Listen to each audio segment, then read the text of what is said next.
Bismillahirrahmanirrahim. Assalamualaikum warahmatullahi wabarakatuh. Kami dari kelompok 3 yang beranggotakan Misra Isriani, Dina Firlani, Ajeng Wahyuni, Hamidah Sapitri, Nurmaya, dan Abdurrahman. Di sini kami ingin mempresentasikan tentang macam-macam strategi pembelajaran. Nama saya Misra Isriani, saya ingin mempresentasikan tentang strategi pembelajaran yang berorientasi pada siswa. Strategi pembelajaran adalah suatu kegiatan pembelajaran yang harus dikerjakan seorang guru dan siswa agar tujuan pembelajaran dapat dicapai secara efektif dan efisien. Pembelajaran berorientasi pada aktivitas siswa dapat dipandang sebagai suatu pendekatan dalam pembelajaran yang menekankan pada aktivitas siswa secara optimal untuk memperoleh hasil belajar berupa perpaduan antara aspek kognitif, afektif, dan psikomotorik secara seimbang. Pendekatan pembelajaran ini bertujuan untuk meningkatkan kualitas pembelajaran agar lebih bermakna.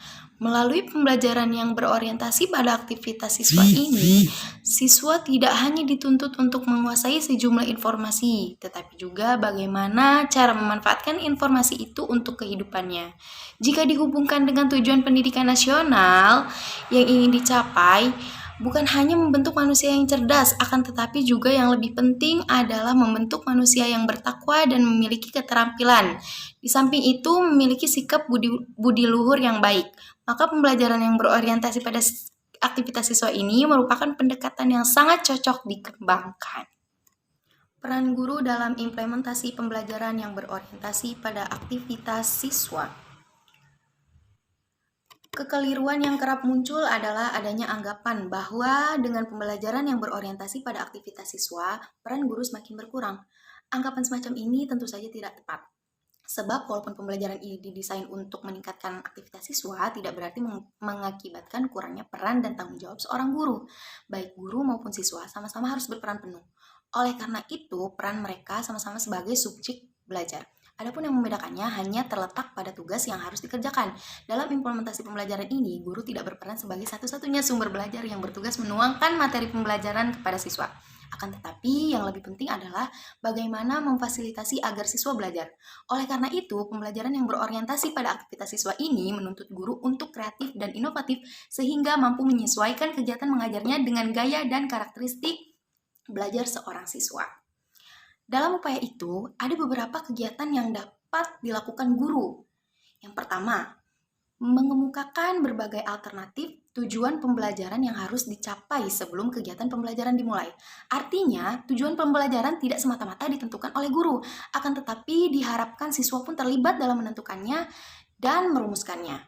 Yang kedua, menyusun tugas-tugas belajar bersama-sama. Artinya, tugas-tugas apa yang sebaiknya dikerjakan oleh siswa untuk mencapai tujuan pembelajaran tidak hanya ditentukan guru, tetapi juga siswa. Hal ini dilakukan untuk memupuk tanggung jawab siswa. Biasanya, manakala siswa terlibat dalam menentukan jenis tugas dan batas akhir penyelesaiannya, siswa akan lebih bertanggung jawab untuk mengerjakannya. Yang ketiga, memberikan informasi tentang kegiatan yang harus dilakukan. Dengan pemberitahuan rencana pembelajaran, maka siswa akan semakin paham apa yang harus dilakukan. Yang keempat, memberikan bantuan dan pelayanan kepada siswa yang memerlukannya. Guru perlu menyadari bahwa siswa memiliki kemampuan yang beragam. Karena itu, guru harus memiliki kontrol apalagi terhadap siswa yang dianggap lambat dalam belajar. Yang kelima, guru sebagai motivasi, mendorong siswa untuk belajar melalui pengajuan pertanyaan-pertanyaan. Dan yang keenam, terakhir nih, membantu siswa dalam menarik kesimpulan. Dalam implementasi pembelajaran yang berorientasi pada aktivitas siswa, guru tidak menyimpulkan sendiri pokok bahasan yang telah dipelajari, tetapi dilakukan bersama-sama.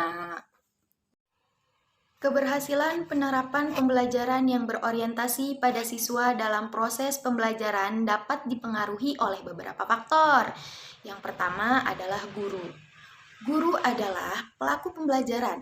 Sehingga dalam hal ini guru merupakan faktor yang sangat terpenting. Di tangan gurulah sebenarnya letak keberhasilan pembelajaran. Komponen guru tidak dapat dimanipulasi atau direkayasa oleh komponen lain. Dan sebaliknya, guru mampu memanipulasi atau merekayasa komponen lain menjadi bervariasi, sedangkan komponen lain tidak dapat mengubah guru menjadi bervariasi. Tujuan rekayasa pembelajaran oleh guru adalah membentuk lingkungan peserta didik supaya sesuai dengan lingkungan yang diharapkan dari proses belajar peserta didik, yang pada akhirnya peserta didik memperoleh suatu hasil belajar sesuai dengan yang diharapkan. Untuk itu, dalam rekayasa pembelajaran, guru harus berdasarkan kurikulum yang berlaku. Yang kedua adalah peserta didik. Peserta didik merupakan komponen yang melakukan kegiatan belajar untuk mengembangkan potensi kemampuan menjadi nyata untuk mencapai tujuan belajar. Komponen peserta ini dapat dimodifikasi oleh guru. Yang ketiga adalah tujuan. Tujuan merupakan dasar yang dijadikan landasan untuk menentukan strategi, materi, media, dan evaluasi pembelajaran. Untuk itu, dalam strategi pembelajaran, penentuan tujuan merupakan komponen yang pertama kali harus dipilih oleh seorang guru, karena tujuan pembelajaran merupakan target yang ingin dicapai dalam kegiatan pembelajaran. Yang keempat adalah bahan pelajaran. Bahan pelajaran merupakan medium untuk mencapai tujuan pembelajaran yang berupa materi yang tersusun secara sistematis dan dinamis sesuai dengan arah tujuan dan perkembangan kemajuan ilmu pengetahuan dan tuntutan masyarakat. Dan yang kelima, kegiatan pembelajaran. Agar tujuan pembelajaran dapat dicapai secara optimal, maka dalam menentukan strategi pembelajaran perlu dirumuskan komponen kegiatan pembelajaran yang sesuai dengan standar proses pembelajaran. Yang keenam, metode. Metode adalah satu cara yang dipergunakan untuk mencapai tujuan pembelajaran yang telah ditetapkan. Penentuan metode yang akan digunakan oleh guru dalam proses pembelajaran akan sangat menentukan keberhasilan atau tidak pembelajaran yang berlangsung.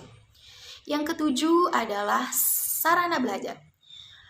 Keberhasilan implementasi pembelajaran yang berorientasi pada aktivitas siswa juga dapat dipengaruhi oleh ketersediaan sarana belajar yang meliputi ruang kelas, setting tempat duduk siswa, media, dan sumber belajar. Dan yang kedelapan adalah alat. Alat yang dipergunakan dalam pembelajaran merupakan segala sesuatu yang dapat digunakan dalam rangka mencapai tujuan pembelajaran. Dalam proses pembelajaran, alat memiliki fungsi sebagai pelengkap untuk mencapai tujuan. Alat dapat dibedakan menjadi dua, yaitu alat verbal dan alat non-verbal. Alat verbal dapat berupa suruhan, perintah, larangan, dan lain-lain. Sedangkan yang non-verbal dapat berupa globe, peta, papan tulis, slide, dan lain-lainnya. Dan yang 9, sumber belajar. Sumber belajar adalah segala sesuatu yang dapat dipergunakan sebagai tempat atau rujukan di mana bahan pembelajaran bisa diperoleh. Sehingga sumber belajar dapat berasal dari masyarakat, lingkungan, dan kebudayaan. Misalnya manusia, buku, media massa, lingkungan, museum, dan lain-lain. Yang ke-10 adalah evaluasi. Komponen evaluasi merupakan komponen yang berfungsi untuk mengetahui apakah tujuan yang telah ditetapkan telah tercapai atau belum. Juga bisa berfungsi sebagai umpan balik untuk perbaikan strategi yang telah ditetapkan. Kedua fungsi evaluasi tersebut merupakan evaluasi sebagai fungsi sumatif dan formatif. Yang ke-11 adalah situasi atau lingkungan. Lingkungan ternyata sangat mempengaruhi guru dalam menentukan strategi pembelajaran. Lingkungan yang dimaksud adalah situasi dan keadaan fisik, misalnya iklim, madrasah, letak madrasah, dan lain sebagainya. Dan hubungan antara insani misalnya dengan teman dan peserta didik atau dengan orang lain. Kelebihan penggunaan strategi pembelajaran yang berorientasi pada peserta didik adalah yang pertama, dalam strategi pembelajaran yang berorientasi pada siswa, menekankan kepada aktivitas siswa secara optimal, yaitu bahwa ada keseimbangan antara aktivitas fisik, mental, emosional, juga aktivitas intelektual, dengan tujuan untuk memperoleh hasil belajar berupa perpaduan antara aspek kognitif, afektif, dan psikomotor secara seimbang. Yang kedua, siswa berperan sebagai subjek pendidikan, bukan objek pendidikan, yang harus dijejali dengan berbagai informasi, melainkan siswa tersebut mengolah informasi tersebut dan mengaplikasikannya atau menghubungkannya dengan kehidupan. Sehingga melalui pembelajaran yang berorientasi pada aktivitas siswa ini, siswa tidak hanya dituntut untuk menguasai sejumlah informasi, tetapi juga bagaimana memanfaatkan informasi itu untuk kehidupannya. Dan menjadikan siswa adalah subjek yang memiliki potensi untuk dapat dikembangkan. Yang ketiga, dalam strategi pembelajaran yang berorientasi pada aktivitas siswa, guru tidak berperan sebagai satu-satunya sumber belajar yang bertugas menuangkan materi pembelajaran kepada siswa. Akan tetapi, guru berperan sebagai penunjuk atau fasilitator dalam memanfaatkan sumber belajar. Yang lebih penting lagi, bahwa peran guru adalah memfasilitasi agar siswa belajar. Yang keempat, dalam strategi pembelajaran yang berorientasi pada aktivitas siswa, guru dan siswa sama-sama berperan sebagai subjek belajar, yang membedakan hanyalah tugasnya masing-masing. Yang kelima, kegiatan pembelajaran lebih bermakna dan efisien karena siswa berpartisipasi dalam kegiatan perumusan tujuan pembelajaran dan pengambilan kesimpulan. Kekurangan penggunaan strategi pembelajaran yang berorientasi pada peserta didik adalah dalam kegiatan pembelajaran dengan menggunakan strategi pembelajaran yang berorientasi pada aktivitas siswa, aktif dan tidak aktifnya siswa berpartisipasi dalam kegiatan pembelajaran ini hanya siswa yang mengetahuinya secara pasti. Karena keaktifan siswa ada yang dapat diamati secara langsung seperti mengerjakan tugas, berdiskusi, mengumpulkan data, dan lainnya. Namun ada hal yang tidak dapat diamati seperti kegiatan mendengarkan dan menyimak. Yang kedua, keberhasilan strategi pembelajaran yang berorientasi pada aktivitas siswa sangat tergantung kepada apa yang dimiliki oleh guru seperti kemampuan guru, sikap profesionalitas, latar belakang pendidikan, dan pengalaman mengajar guru. Karena hal tersebut yang sangat menentukan bagaimana guru bisa menjalankan perannya sebagai penunjuk dan fasilitator sehingga guru dapat memfasilitasi siswanya untuk belajar. Tanpa hal-hal yang harus dimiliki oleh guru tersebut dapat dipastikan, proses kegiatan pembelajaran tidak akan berhasil dengan baik. Yang ketiga, dalam kegiatan pembelajaran dengan menggunakan strategi pembelajaran yang berorientasi pada aktivitas siswa, penekanan hanya dapat diproses bukan pada hasil dan memerlukan waktu yang panjang. Upaya pemecahan kasus pembelajaran dalam strategi pembelajaran yang berorientasi pada peserta didik dapat pula disebut sebagai kegiatan yang dapat diterapkan dalam kegiatan pembelajaran atau aplikasi strategi pembelajaran yang berorientasi pada aktivitas siswa dalam kegiatan pembelajaran. Kegiatan-kegiatan tersebut diantaranya yaitu 1. Mendengarkan dan diskusi. Diskusi berarti kegiatan pemecahan masalah dengan bertukar pikiran melalui pendapat-pendapat dari setiap anggota kelompok. Dalam kegiatan diskusi sangat ditentukan oleh keterampilan mendengarkan. Contohnya, dalam pelajaran ekonomi, setelah dalam pertemuan sebelumnya telah disepakati oleh siswa sekelas yang sudah dibagi menjadi beberapa kelompok akan melakukan presentasi dan yang kemudian dilanjutkan didiskusikan secara kelompok. Seumpama kelompok 1 mendapatkan materi tentang inflasi. Setelah kelompok 1 melakukan presentasi menjelaskan materi tentang inflasi dan kelompok lainnya mendengarkan serta memperhatikan materi yang dijelaskan, kemudian melakukan sesi tanya jawab. Pada sesi tanya jawab inilah terjadi diskusi dan saling bertukar pikiran melalui pendapat-pendapat setiap anggota kelompok antara kelompok 1 dengan kelompok yang lainnya. Yang kedua, pembelajaran dengan metode think, pair, and share. Saling memberi dan menerima pemikiran-pemikiran melalui saran dan pendapat. Dalam pembelajaran ini, siswa dan guru saling memberi dan menerima pemikiran-pemikiran melalui saran dan pendapat. Dalam pembelajaran ini juga menggunakan metode diskusi. Contohnya, dalam pelajaran ekonomi, setelah guru menjelaskan tentang materi kebutuhan manusia, guru memberikan pertanyaan kepada siswa. Kebutuhan manusia itu terbatas atau tidak terbatas? Berikan alasannya. Kemudian, para siswa memberikan pendapat-pendapatnya. Dari pendapat-pendapat siswa tersebut, guru menerima dan menghargai pendapat dari para siswa. Lalu kemudian, guru menjelaskan tentang pertanyaan tersebut. Seperti itu. Nah, yang ketiga, pembelajaran berdasarkan masalah. Dalam kegiatan pembelajaran ini, guru dan siswa memiliki peran yang sama, hanya tugasnya saja yang berbeda. Guru dan siswa bersama-sama menentukan tujuan pembelajaran sampai dengan merumuskan kesimpulan. Contohnya, dalam pelajaran ekonomi, pada awal pembelajaran, guru memberikan sebuah masalah kepada siswa, yaitu tentang materi kelangkaan. Guru memberikan pertanyaan, Indonesia adalah negara yang subur dan kaya SDA, akan tetapi mengapa masih sering terjadi berbagai kelangkaan? Setelah itu, siswa yang dibimbing guru melakukan diskusi tentang pertanyaan tersebut dan para siswa mengemukakan pendapatnya masing-masing. Setelah itu, guru memberikan kesimpulan dari diskusi tersebut. Sehingga demikianlah pembelajaran berdasarkan masalah dalam strategi pembelajaran yang berorientasi pada peserta didik terselesaikan. Saya Aja Wahyuni, saya akan mempresentasikan materi yang berjudul Strategi Pembelajaran Inquiry dan Upaya Pemecahannya. Definisi atau pengertian strategi pembelajaran. Secara umum, strategi dapat diartikan sebagai suatu garis-garis besar haluan untuk bertindak dalam usaha mencapai sasaran yang telah ditentukan. Dihubungkan dengan belajar mengajar, strategi juga bisa diartikan sebagai pola-pola umum kegiatan guru dan anak didik dalam perwujudan kegiatan belajar mengajar untuk mencapai tujuan yang telah digariskan.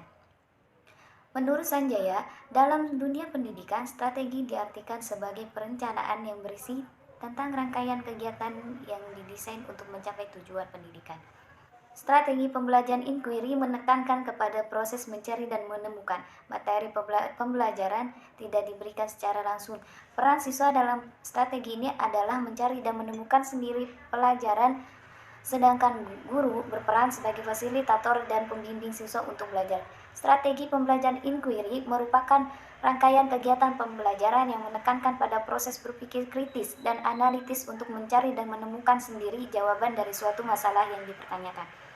Proses berpikir itu sendiri biasanya dilakukan melalui tanya jawab antara guru dan siswa. Strategi pembelajaran ini sering juga dinamakan strategi heuristik, yang berasal dari bahasa Yunani yaitu heurisken, yang berarti saya menemukan, salah satu metode pembelajaran dalam bidang sains, yang sampai sekarang masih tetap dianggap sebagai metode cukup efektif, adalah metode inquiry.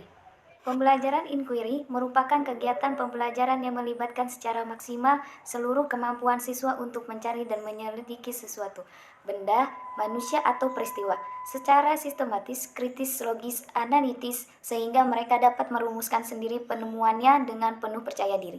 Dari pengertian strategi pembelajaran inquiry yang telah dijelaskan di atas, maka ada kelebihan dan ada pula kekurangan dari strategi pembelajaran inquiry, yaitu: 1. Kelebihannya: strategi ini merupakan strategi pembelajaran yang menekankan kepada pengembangan aspek kognitif, afektif, dan psikomotor secara seimbang, sehingga pembelajaran melalui strategi ini dianggap lebih bermakna. B. Strategi ini dapat memberikan ruang kepada siswa untuk belajar sesuai dengan gaya belajar mereka. C. Strategi ini merupakan strategi yang dianggap sesuai dengan perkembangan psikologi belajar modern yang menganggap belajar adalah proses perubahan tingkah laku berkat adanya pengalaman. D. Strategi pembelajaran ini dapat melayani kebutuhan siswa yang memiliki kemampuan di atas rata-rata. Artinya, siswa yang memiliki kemampuan belajar bagus tidak akan terhambat oleh siswa yang lemah dalam belajar. Mendorong siswa berpikir secara ilmiah, kreatif, intuitif, dan bekerja atas dasar inisiatif sendiri. 2. Kelemahannya: jika strategi ini digunakan sebagai strategi pembelajaran, maka akan sulit mengontrol kegiatan keberhasilan siswa. B. Strategi ini sulit dalam merencanakan pembelajaran oleh karena terbentur dengan kebiasaan siswa dalam belajar. C. Dalam mengimplementasikannya memerlukan waktu yang panjang, sehingga sering guru sulit menyesuaikan dengan waktu yang telah ditentukan. D. Selama kriteria keberhasilan belajar ditentukan oleh kemampuan siswa menguasai materi pembelajaran, maka strategi ini akan sulit mengimplementasikan oleh setiap guru. Upaya yang dilakukan untuk pemecahan kasus dalam strategi pembelajaran inquiry adalah: 1. Guru wajib melakukan efektivitas waktu jam pelajaran berlangsung agar selalu tepat pada waktunya. 2. Guru mampu menyampaikan gambaran materi kepada siswa yang memiliki masalah, agar siswa wajib melakukan pengamatan serta mampu menemukan masalah dan pemecahannya.